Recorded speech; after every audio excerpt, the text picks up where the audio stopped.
48 litre दूध आणि पाणी यांच्या मिश्रणामध्ये 25% दूध आहे. 25% दूध आहे. तर किती लिटर दूध मिसळण्यात दुधाचे प्रमाण 50% होईल? स्कॉलरशिपला विचारणारा प्रश्न. अत्यंत सोपा प्रश्न आहे. एकूण आपल्याकडे 48 लिटर आहे. हे मिश्रण आहे. आता याच्यामध्ये या 48 लिटर मध्ये 25% दूध आहे.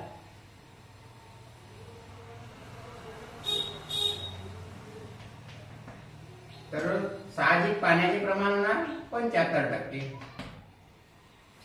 बघा 25% दूध आहे तर एकूण 100% आहे ना. 48 म्हणजे 100%. आता या 48 चे जर 25% केले तर 1248 म्हणजे 12 लिटर काय होणार?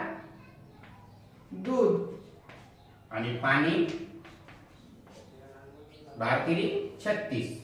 एवढं तर आपल्याला साहजिक सहजपणे समजतं. पण आता दुसरा प्रश्न म्हटलाय की दुधाचे 50% करायचे आपल्याला. या दुधामध्ये 50% दूध करायचं म्हणजे हे पण 50% झालं. आता दूध 50% केलं मग पाणी पण 50% होईल. पण पाणी मिसळायचं नाहीये, फक्त दूध मिसळायचं आहे.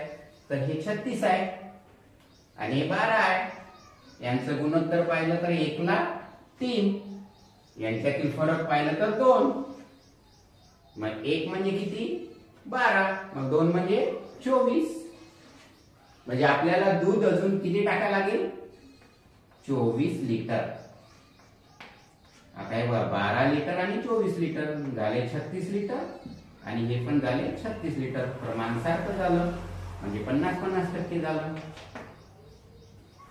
मग आपल्याला 50% दूध होण्यासाठी किती लिटर पाणी टाकावं लागेल? सॉरी, दूध टाकावं लागेल 24 लिटर.